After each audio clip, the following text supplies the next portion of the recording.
Qu'est-ce qui caractérise la civilisation valdôtaine? Pour aider les nouvelles générations à répondre à cette question, l'assessorat de l'éducation et de la culture organise, depuis 3 ans, une grande manifestation destinée aux élèves des écoles. En effet, lorsque les jeunes ont la possibilité de connaître de plus en plus le contexte culturel, social et historique de leur territoire, ils peuvent développer un sens accru des valeurs de la citoyenneté et de l'appartenance active à une communauté. La 3e édition des Journées de la civilisation valdôtaine a été ouverte dans les locaux de la Maison Gerbolier, à la salle, par une table ronde destinée aux enseignants, aux administrateurs et aux experts qui participeront aux différentes initiatives au programme. Cette année, presque 600 étudiants seront concernés par les Journées de la civilisation valdôtaine, à partir des plus petits de l'école maternelle jusqu'aux plus grands de l'école secondaire du 2e degré. Et là, on est en Valdigne. On proposera des activités, bien sûr, ciblées sur l'âge des enfants et sur les activités de l'école, mais aussi sur les activités qui caractérisent la communauté locale. L'escalade à Courmayeur, on aura l'étable à Morges, on aura là, dans la maison Gerbolier, jouant au conseil. Après Saint-Didier, on aura un gros travail sur la machine du temps. Et à la Tuile, un travail sur le théâtre populaire. En 2008, la première édition des Journées de la civilisation valdôtaine s'est déroulée à Saint-Vincent. En 2009, les territoires visés étaient ceux de Arnat, Aunes, Bar et Pont-Bosay. L'édition 2010, enfin, aura lieu dans la Valdigne, c'est-à-dire à la Salle, la Tuile, Morges et Courmayeur.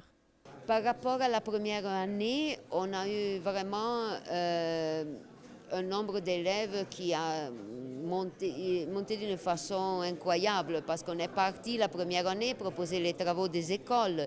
On est arrivé cette année à avoir 600 presque élèves et là ça signifie que le travail que les écoles proposent et le travail que l'assessorat de l'instruction de la culture propose est un travail qui est vraiment didactiquement et pédagogiquement valide. Le programme des 2 journées prévoit différentes propositions choisies en fonction de tous les ordres scolaires. L'inauguration de la manifestation aura lieu le jeudi 20 mai à Morges à 9h30 dans l'étable de M. Sylvano Bizel. Ce sera l'occasion de faire connaître les premières activités aux petits élèves de l'école de l'enfance.